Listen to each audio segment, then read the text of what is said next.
Salam əziz tələbələr. Biz bugündən etibarən hədis barəsində olan sualları cavablamağa çalışacağıq. Keçənlərdə bizim hədis nədir adlı dərsimizdə müəyyən çıxışlar səhifə tərəfindən paylaşıldı. Və bu səhifədə hədis nədir adlı o çıxışın altında xeyli sayda iradlar və suallar yerləşdirildi müəyyən şəxslər tərəfindən.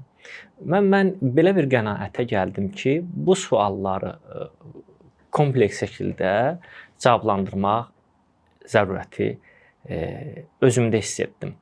Və mən istəyirəm ki, müəyyən qədər bu sualların cavablarını bir neçə dərsdə cavablandıraq. Məsələlərdən biri bundan ibarətdir. Suallardan biri bundan ibarətdir ki, hədisə nə ehtiyac var? Əgər Allahın kitabı, yəni Qurani Kərim, Allah bu kitabında hər bir şeyi qeyd edibsə, əgər deyək biz burada heç bir şeyi unutmadıq deyirsə, hər bir şeyi izah etdik deyirsə, bəyan etdik deyirsə, o zaman hədisə və ya biz ümumi mənada sünnə dediyimiz məsələyə nə ehtiyac qalır? Ki, bu suallardan biridir. Ki, mən istəyirəm bu sual ətrafında danışaq, məsələləri izah edək. İlkin növbədə o ayələr ki, Qurani Kərimdə bəyan olunur ki, biz bu kitabda hər şeyi izah etdik, hər şeyi bəyan etdik. Bu məsələlər ayə və ayə izlənilməlidir və Allahın məqsədi ortaya qoyulmalıdır. Və yaxud belə deyək, Allah özü qənidir, yəni ehtiyatsızdır, zəngin olandır və Allahın kəlamı olan Qurani Kərim də kənar bir vasitədən ehtiyatsız olmalıdır. Belə bir düşüncə mövcuddur. İkinci məsələ belə qeyd olunur ki, məzhəbçilik hədis və ya sünnə dediyimiz məsələnin məhsuludur. Bunun vasitəsilə məzhəblər yaranıb. İnsanlar öz məzhəbində haqlı olduqlarını sübut etmək üçün hədislər uydurublar Peyğəmbər adına və o hədislər də bu günləri məzhəblərin yaranmasına səbəb olub və cəmiyyət arasında ixtilafları dərinləşdirir. Yalnız Qurandan cəmiyyət yapışsaydı, Qurana istinad etsəydi, insanlar arasında məzhəbləşmə meyli olmayacaqdı. Bu bir neçə sual ətrafında istəyərdim ki, məsələləri xülasələndirək. İlkin növbədə biz Qurani Kərim və hədis münasibətinə toxunaq. Baxaq görək Qurani Kərim və Quranın yanında sünnənin olması, Quranın və sünnənin arasındakı münasibət hansı anlamda təqdim olunmalıdır? Sünnə Qurani Kərimi necə yanaşır? Necə Qurani Kərimdən münasibət qurur? Bu təqdim olunmalıdır.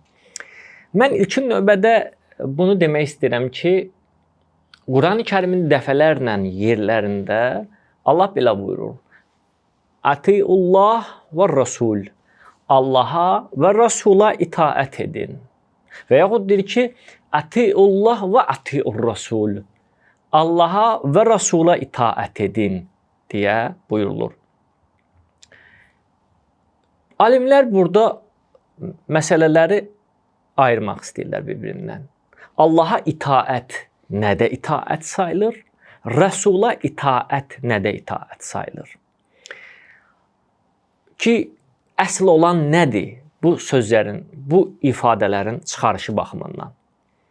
Belə qeyd edirlər ki, Allaha itaət Allahın kitabında olan əmrlərə, qadağalara edilən itaət nəzərdə tutulur. Amma Allahın elçisinə edilən itaət artıq Allah elçisinin Allahın kitabı ilə bağlı dedikləri və kitabından başqa dedikləri ilə bağlı məsələlərdir. Buna deyirlər təsis. Ki, itaətin təkrar olunması təsis mənasındadır. Təsis yəni yeni bir şeyi ortaya qoymaq mənasına gəlir. Ki, bəzi fikirlərə görə təsis deyil, təkiddir. Sanki Allaha itaət deyildikdə elə eyni ilə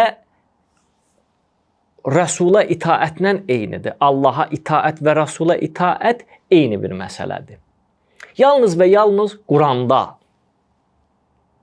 edilən itaətdir. Qurana edilən itaət nəzərdə tutulur. Onun üçün Qurandan başqa bir şey nəzərdə tutulmur.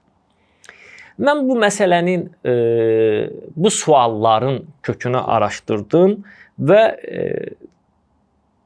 bir nəzəriyyə üzə çıxdı ki, bu nəzəriyyənin banisi ərəb ilahiyyatçısı deməli Əhməd Subhi Mənsur. Müasir dövr alimlərindəndir. Belə deyək, Quran sırf Quranı mənbə, yeganə mənbə qəbul edənlər ümumiyyətlə iki dəstəyə bölünür. Birinci dəstə bunlar məsələyə maksimalist yanaşanlar, ikinci dəstə minimalist yanaşanlardır. Maksimalist yanaşanlar bunlardır ki, ümumiyyətlə Qurandan başqa heç bir mənbəni qəbul etmirlər. Yalnız və yalnız Quranı qəbul edirlər. Bu maksimalist yanaşmadır. Minimalist yanaşma budur ki, Peyğəmbər sünnəsini təsdiqləyirlər yalnız Quranla müvafiq olduğu halda. Peyğəmbər hədislərini o halda qəbul edərlər ki, Qurana uyğun gəldiyi halda. Bu minimalist yanaşmadır. Amma adını qeyd etdiyimiz şəxs Əhməd Subhi Mənsur məsələyə maksimalist yanaşanlardandır.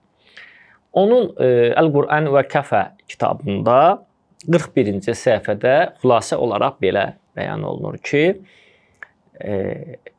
Allah Quranda Peyğəmbər şəxsiyyətini iki ünvanda təqdim edir. Bir ünvanda Nəbi adlı ünvan, bir Rəsul adlı ünvanda. Nəbi adlı ünvanda Peyğəmbərin özü, öz şəxsiyyəti, ailəsi, idarə etmə məsələləri, döyüşlə bağlı məsələlər ki, ümumi belə götürsə şəxsi məsələlər Nəbi ünvanında belə deyək xarakterizə olunur. Amma Rəsul ünvanında risalət ki gətirib Allahdan gətirdiyi o risalət, yəni din dediyimiz hissə Rəsul ünvanında gəlir. Və belə ayrım edilir ki, Allah Quran-ı Kərimdə Nəbi ünvanında öz Peyğəmbərini qınaya bilər, amma Rəsul ünvanında öz Peyğəmbərini qınamaz. Məsələn, deyək ki, Quran-ı Kərimin ayələrinə, belə deyək də, bu kontekstdə toxunulur ki, yəni Peyğəmbərin özü ilə bağlı məsələlər, Peyğəmbərin xanımları ilə bağlı məsələlər ki, bəzi ayələri burada ortalığa qoyulur. Məsələn, deyirlər ki, ya Peyğəmbər məsələn döyüşə icazə vermir ki, sən niyə onların döyüşə getməməsinə icazə verdin, izin verdin? Allah səni əfv etsin Peyğəmbər barəsində. Belə bir Quran ayəsi gətirilir və bu kontekstdə Peyğəmbəri şəxsiyyətini iki ünvanda təqdim edirlər. Bax, deyir, fikir verin, Allah Rəsul ünvanında Peyğəmbərini qınamır. Niyə Rəsul ünvanında qınamır? Çünki Rəsula edilən itaət Allah itaətdir. Rəsul ünvanında qınansa Allah özünü qınamış olur. Onun üçün Peyğəmbər bizim ümumi anlamda götürdüyümüz Peyğəmbər anlayışı Rəsul ünvanında bir növ məsum sayılır, amma Nəbi ünvanında məsum sayılmır. Və bu Əhməd Subhi Mənsurun ki, ümumiyyətlə fikirləri, ideologiyası bundan ibarətdir xülasə olaraq. Bu fikir transformasiya olub başqa ölkələrə, indi məsələn deyək ki, bizə yaxın ölkələrə, Türkiyə, Türkiyədən Azərbaycana bir növ biraz öz əslindən biraz uzaqlaşa gəlib çıxıb hal-hazırda indi bununla bağlı biz sualları gördükdə ya iradları gördükdə biz bilirik ki, bunun kökü hardan qaynaqlanır. Yəni mənbə olaraq bunun kökü hara gedib çıxır. Ümumiyyətlə bu məsələlərdə baxmayaraq ki, konseptual yanaşmadır, məsələləri bir-birindən ayırd edilir, ayələr gətirilir, Nəbi ünvanında olan ayələrə toxunulur, Rəsul ünvanında olan ayələrə toxunulur və ümumi bir konsepsiya ortalığa qoyulur. Bir növ Peyğəmbər şəxsiyyətini haçalandırır, Peyğəmbər şəxsiyyətini ikiyə bölür. İndi mən məsələyə,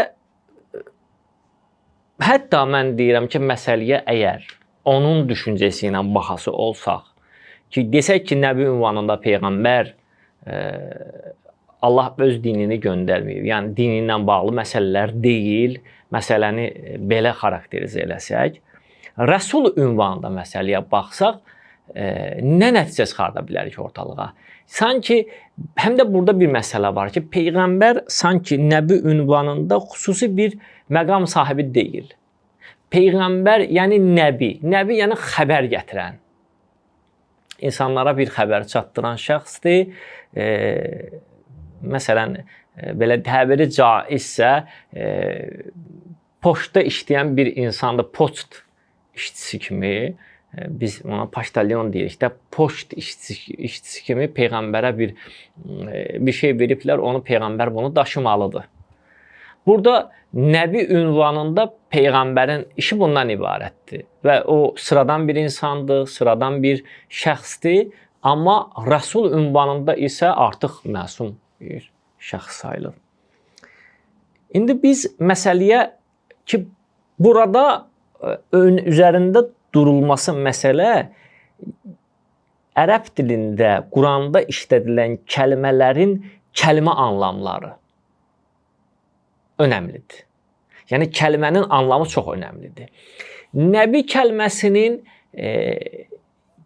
nəbə, belə deyək, nəbə, yəni xəbər mənasından götürülür və deyir ki, Peyğəmbər Nəbi, yəni xəbəri gətirən şəxs, xəbəri bizə çatdıran şəxs. Bu anlamda götürülür, nəbədən götürür. Amma alimlər açıqlama verirlər ki, bu, belə deyək, istifadə, bu lüğətdən istifadə naqis istifadədir.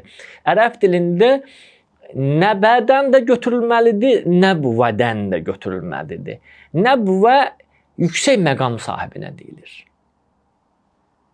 Yəni, burada artıq vav hərfi çıxır ortalığa. Nəbə, belə deyək, nəbəyə, bu birisində, yəni nəbədə budur. Amma nəbvədə vav hərfi var.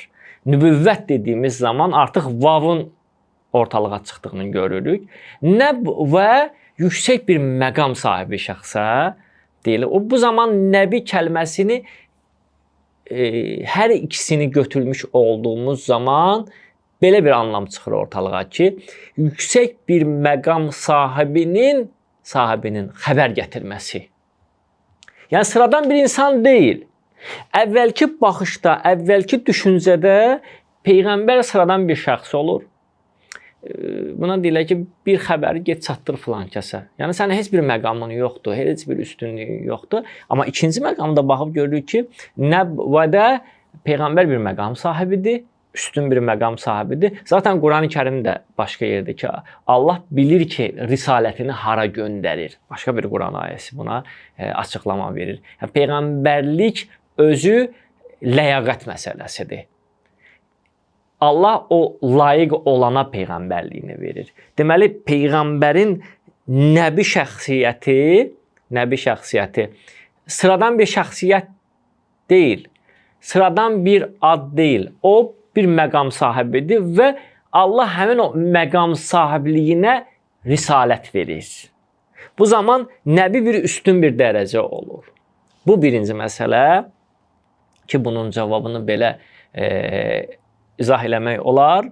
İkinci məsələ budur ki, rəsalə. Rəsalə bir şeyi göndərmək, risalət bir şey, yəni o şey ki, Peyğəmbər onu bizə gətirib. Rəsul ünvanında Allahdan bir şey bərabərində daşıyan şəxsə deyirlər ki, onu ümmətə çatdırmalıdır. Nəbi xəbər gətirir, Rəsul isə risalət gətirir.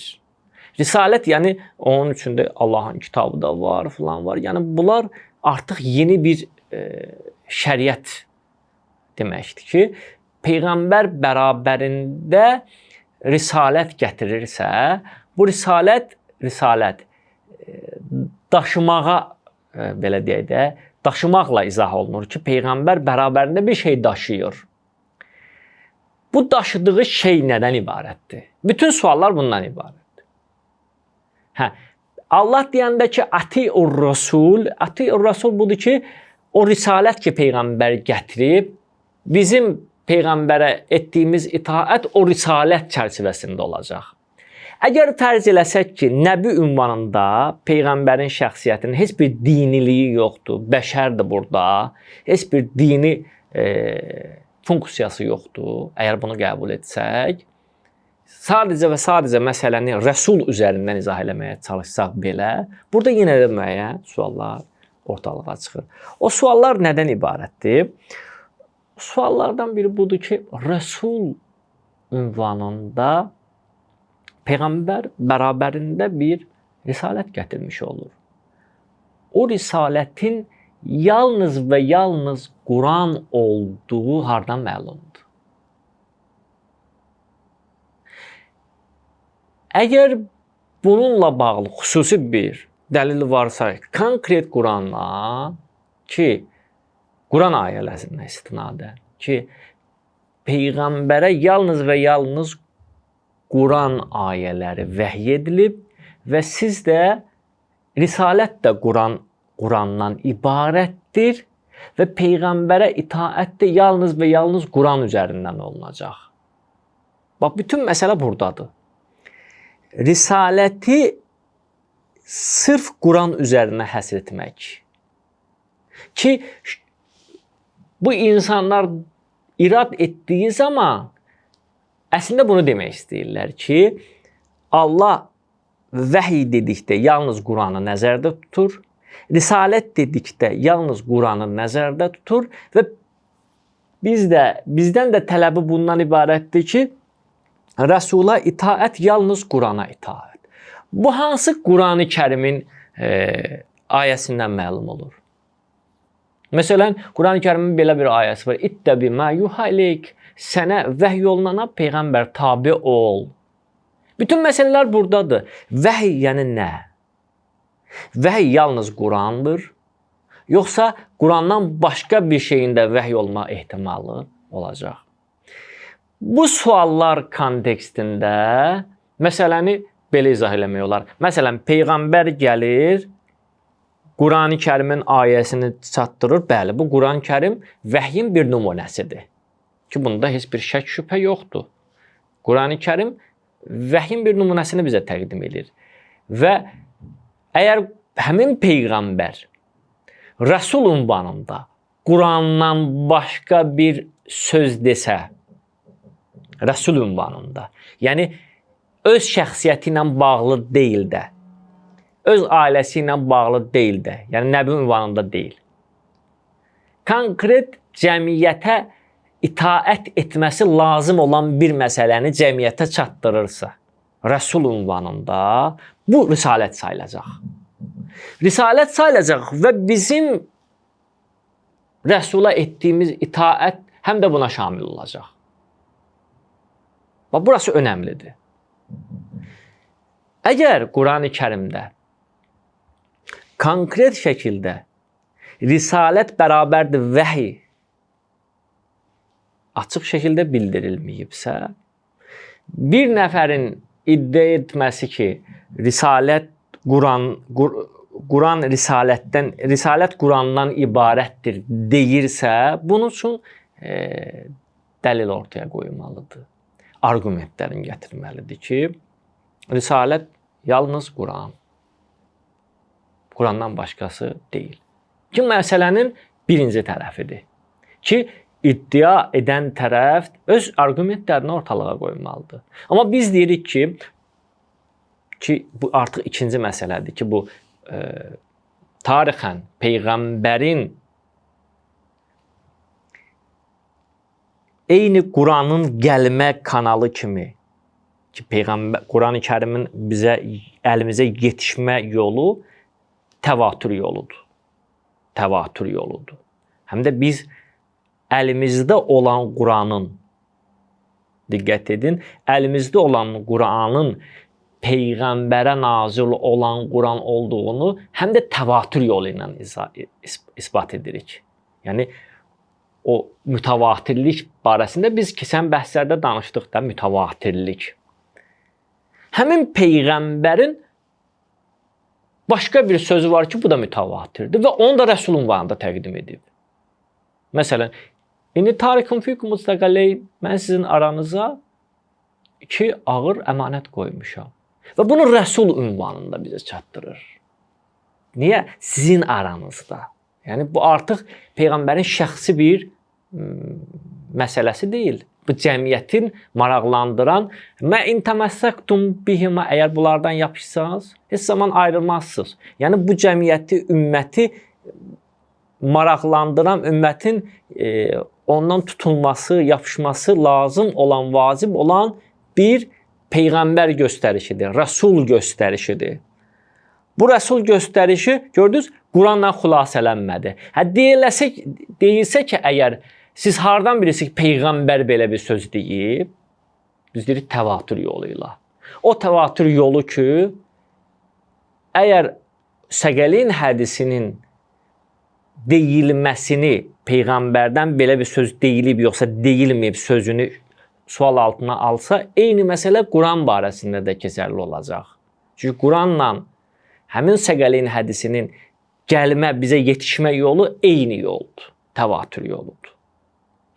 Onun üçün məsələyə biraz metodiki baxmaq lazımdır. Məsələyə daha dərindən yanaşmaq lazımdır. Ki, mən istəyərdim bu məsələyə diqqətli olaq. Ki, biz dedik ki, kök olaraq bu hardan qaynaqlanır? Bu sualların bir neçəsinin qaynağını bildirmiş olduq.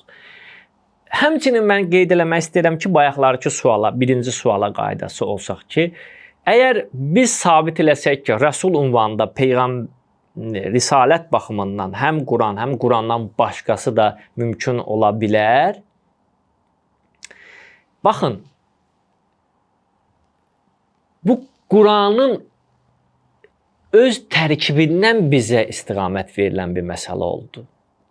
Nəinki Qurandan əlavə bir şey çıxarmadıq ortalığa. Fikir verin, bu məsələyə biz hardan yol aldıq? Allaha itaət edin və Rəsula itaət edin. Artıq bu Rəsula itaət edin ki, bir yol aldı. Bunun artıq təfsilatlı məsələsi ortalığa hədis kimi çıxdı, sünnə kimi çıxdı. Amma Allaha itaət edin Qurana itaət oldu, Rəsula itaət edin, yəni risalətə. Risalət də həm Qurandır, həm də Qurandan başqa bir şey olması ki, bunun üzərində danışdıq. Bu istiqaməti bizə kim verdi? Quran özü bunu bizə istiqamət olaraq göstərdi. Deməli, Qurandan biz çıxarış elədik. Deməli, Quran istiqamət verdi. İndi bir ustadın da bu arada bir gözəl izahı olmuşdu. Mən istəyirəm o izahı da burada qeyd edeyim. Məsələn, tutaq ki, Konstitusiyada Azərbaycan Respublikası Konstitusiyası var. O Konstitusiya ana qanundur. Ana qanunun içərisində istiqamət verilir. Nəyə? Cinayət məcəlləsinə. İstiqamət verilir başqa məcəllələrə. Bu məcəllələrə ailə məcəlləsi, filan məcəllələrə istiqamət verilir. Amma orada şərh olunmur o məsələlər. Orada tam şəkildə gətirilmir. Sadəcə istiqamət verilir. İstiqamət verildiyi zaman amma onları qanuniləşdirən nə oldu? Konstitusiya oldu. Konstitusiya bu istiqaməti verir və qanuniləşdirir. Əlbəttə konstitusiya bütün o məcəllələrin hamısını əhatə edə bilməz. Konstitusiya yığcam olmalıdır və istiqaməti verməlidir. Amma artıq biz o istiqamətdən yola çıxaraq ailə məcəlləsinə müraciət edirik, cinayət məcəlləsinə müraciət edib və digər məcəllələrə müraciət edərək artıq o istiqamətlə gedib o məsələlərə. Sünnə məsələsi də bu cürdür. Ki Allah özü öz kitabında məsələləri izah edir və istiqaməti verir. İstiqamət verdikdən sonra artıq bir qapı açılır. Qapı sünnəyə olan qapıdır. Bunu bir-birindən ayrı qoparıb, ayrı kontekstdə dəyərləndirsə biz nəticə ala bilməyəcəyik. Gərək biz bunu kompleks şəkildə dəyərləndirək. Yəni, Qurandan kənar bir şəkildə yeni bir şey kimi dəyərləndirməyə ehtiyac yoxdur. Yəni, sünnə dedikdə Allah Rəsuluna itaət kimi başa düşüləcək. Sünnəni Allah Rəsuluna itaətdən kənar necə başa düşülə bilər? O Allah Rəsuluna itaət ki, o Quranın əmridir. Və burası çox önəmlidir. Onun üçün məsələn deyək də, ayrılıb və deyək ki, Peyğəmbərin, bəyəm Quranın Peyğəmbər sözünə ehtiyacı var. Və yaxud başqa məsələ, başqa aspektdən yanaşaq. Allah deyir, biz bu kitabda hər şeyi açıqladıq. Kimi açıqladıq? Və burası önəmlidir. Quran-ı Kərimin ilk müxatabı kimdir? Quran-ı Kərimin ilk müxatabı Allahın elçisidir. Allahın elçisi ilk müxatab olduğuna görə, hətta Peyğəmbərimizin ətrafı da bu cür yanaşıblar məsələyə. O sözlər ki, Quran ifadə kimi gətirib işlədib, o kəlmələrin hansı mənaya gəlməsini Peyğəmbərdən soruşublar. Çünki ilk müxatab, ilk xitab olunan vəhyin ilk müxatabı Peyğəmbərdir. Allahın elçisidir. Allahın elçisi Allahdan vəhyi alır və cəmiyyətə çatdırır. Əgər cəmiyyətə çatdırırsa, əgər burada heç bir şək şübhə yoxdursa, niyə hətta Quran tərcümələrində, hətta Quran təfsirlərində fərqliliklər var? Əgər insanlar həqiqətən də Allahın Rəsulunun bəyanına, açıqlamasına ehtiyacları yoxdursa, niyə bu qədər hətta o maksimalist yanaşma tərəfdarlarının özlərinin arasında belə ixtilaflar var? Görürsən ki, bir müəllif çıxır, məsələn, Əhməd Sufi Mənsur çıxır, fərqli kontekstdə öz mövqeyini ortalığa qoyur. Məsələn, Məhəmməd Şahrur çıxır, öz nəzəriyyəsini qoyur. Deyək ki, tam başqa bir müəllif ayrı bir konsepsiyanı qoyur. Yəni, əgər Quran vahiddirsə və Quran məzhəbləşmənin önünü alırsa, ixtilafların önünü kəsirsə, niyə bu ixtilaflar ortalığa çıxır, fikir ixtilafları? Deməli, məsələ sadə deyil, məsələ bəsit deyil. Bu məsələlərin də ətrafında bundan sonraki dərslərdə dayanacağıq və başqa sualların da izahına çalışacağıq. Bugünkü bəhsimizdə hələ ki bu sualların cavablarını verməyə çalışdıq.